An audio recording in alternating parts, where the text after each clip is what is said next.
What's up, guys? My name is Jacob Sage, and I'm coming at you today with a brand new review. God knows how fucking long it's been since I've actually done a review. Today it's going to be another guitar review. I haven't done one of these, like I said, I don't know how long it's been. Probably it's probably gotta be like 3 years at this point. It's been a while, maybe longer than that. I have no idea. But today we are going to be demoing and doing a review of the Schecter Omen Elite 8 multi-scale. So let's get right into the demo.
Alright, now let's get into some of the specs of this beast of a fucking 8-string. Let's start with the wood. The body is made out of solid mahogany. The top is a burl. I don't think it's like Buckeye burl, probably just regular burl. It has a multi-scale design that is 25.5 to 27.5 inches. The fretboard is rosewood. It has 24 jumbo frets, probably just regular nickel frets, definitely not stainless steel. It has a nut width of what is it? I'm looking at spec sheets right now. 2.205. That's what it is. It is a Graphtec XL nut. Apparently it's a Bossy too. Well, I didn't know that was specific. It's got a hip shot 8-string multi-scale bridge, It's got Schecter tuners, non-locking, and it's got the Schecter, cannot English today, Schecter Diamond Heritage humbuckers, and it's got a 1 tone, 1 volume, and a 5-way toggle switch. And it's also got this really cool blue burst, dark blue, black burst. It is absolutely gorgeous. That is gloss, and then on the back, it is all satins, like a satin gray and black.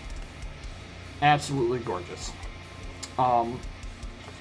So, getting into this a little bit, I have many experiences with 8 strings. I've owned many 8 strings. Most of them have been Ibanez's. I've had a lot of Ibanez RGs, some of the cheaper Ibanez RGs. Great guitars, especially for the money that you pay for them, like $400. You know, if you're just getting into extended range guitars, say you're wanting to jump up from a 7-string all the way to an 8-string, the Ibanez's are great. I have also owned, it was an LTD MS8, something, I don't remember the model name exactly, but that one was also fantastic. It had a multi-scale design, 25.5 to 27 inches. So this one in particular is actually just like half an inch longer, but it does make a difference. As much as you wouldn't think that does, it does. It does make a difference. I also had a Jackson.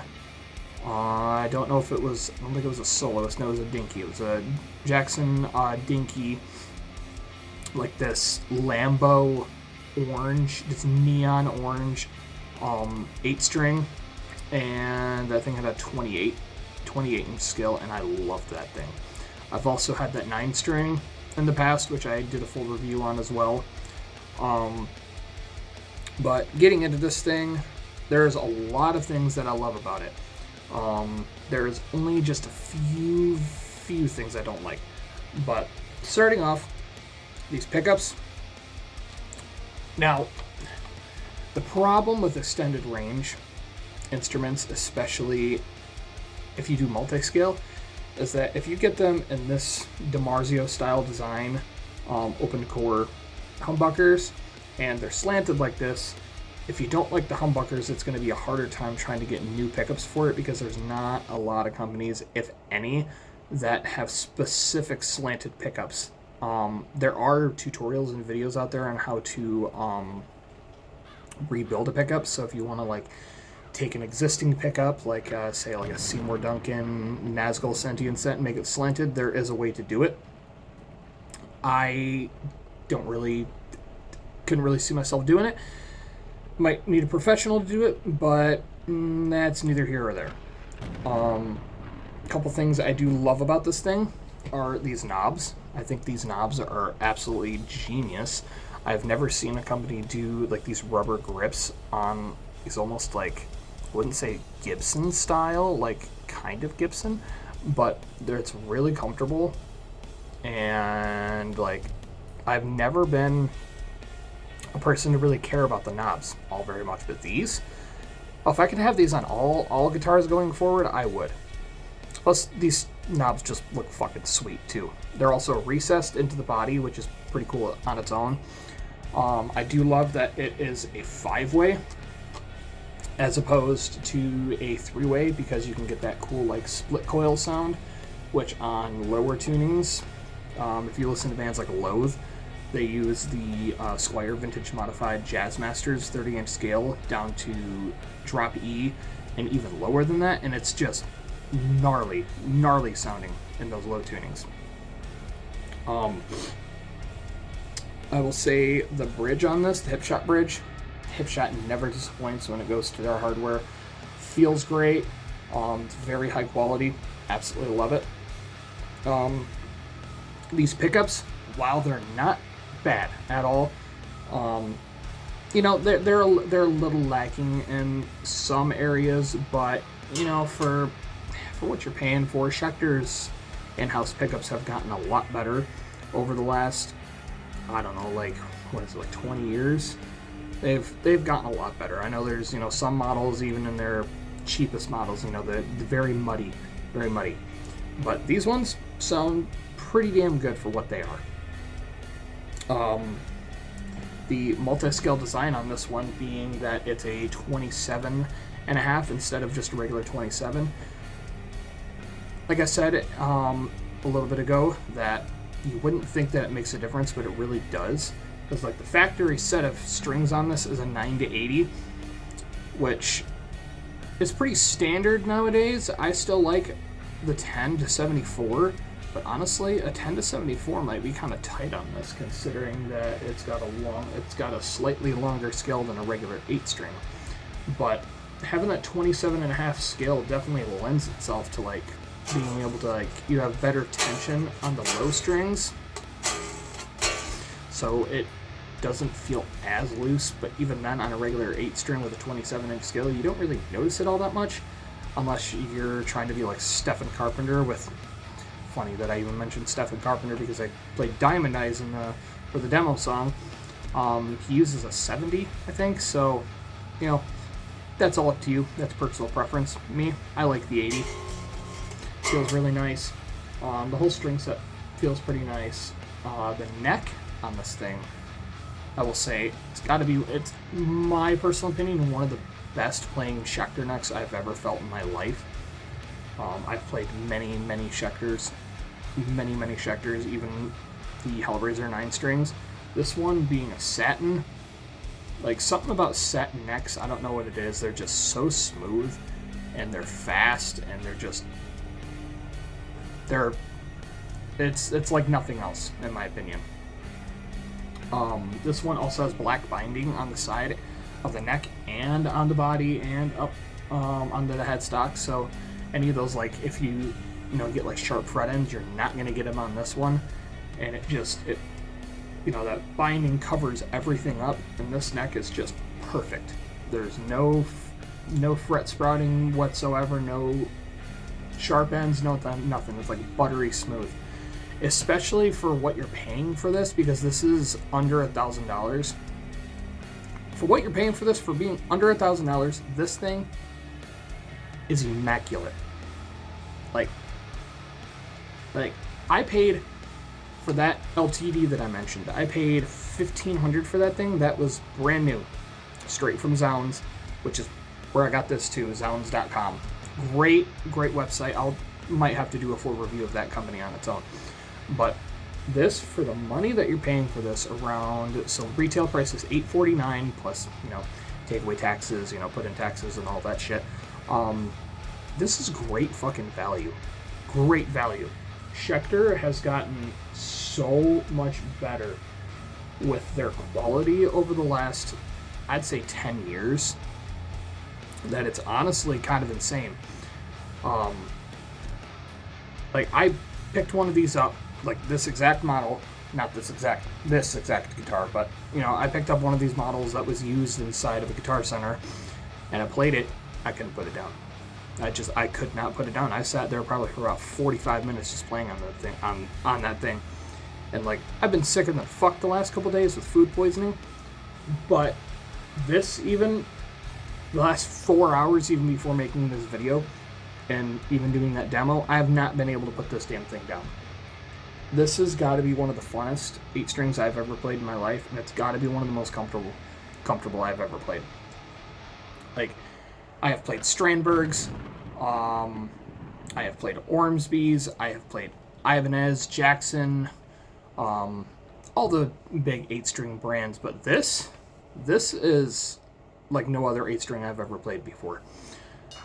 Granted, with Strandbergs you get the Endure neck.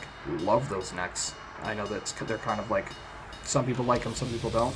I like them, but this is just perfect. It's a thin C-shaped neck, and for me, being that I don't have ginormous hands, but I also don't have tiny hands, it's perfect. Absolutely perfect for me, especially for the style of music that I play, because I kind of generally go between playing like deathcore, death metal, even shoegaze. And it's just, so far, from what I found, it's great for everything. You can play anything on it, and it's going to sound good. I'm not going to do any, like, individual tone tests or anything like that. I figured that the demo is just fine. for now, because I just kind of want to get this out. But if you have a chance to play one of these, I definitely recommend picking it up and trying it out. And if you do, if you want an 8-string, fuck it, go for this one. This one's nice. Plus, the finish is gorgeous. This is my first time ever having a guitar with a burl top on it instead of like, flame maple or quilted maple or anything like that. But yeah, like, I am absolutely blown away with how good that this 8-string is. And a little side note for you too. I work for FedEx. I'm a FedEx ground delivery driver. And I ordered this from Zounds. What day was it? Friday. Yeah, it was on Friday, so today is Monday as filming this video. And I ordered this on Friday, got it the next day on Saturday, and because I work at the terminal where this was being shipped to, got it right off the truck, signed for it, took it on route with me. It was in the cold all day because I live in Michigan, and I deliver in the the Saginaw area, if you're familiar with Michigan or those areas. Yeah, roads are pretty terrible. It was pretty damn snowy over the weekend. The cold did not affect this thing at all. It hasn't had tuning stability issues, no nothing. And that's another surprise for me, considering that it has Schecter tuners instead of locking tuners, or say something like Rover. These tuners hold tuning pretty goddamn well, and I'm surprised about that too. I would have preferred to have locking tuners, but that's personal preference. Other than that, though, there's not too much I really have else to say about this. Yeah, just go get it. Like, go buy one, go try one out. If you're, like I said, if you're really looking into getting into 8 strings and multi-scale, I definitely recommend this one. This one is absolutely phenomenal, and you will not be disappointed. But I think that's where I'm going to end the video. If you enjoyed it, give me a subscribe. I will be writing some music on it soon. Might even do a couple of Deftones covers. We'll see. This depends on how life works. But yeah, catch y'all later.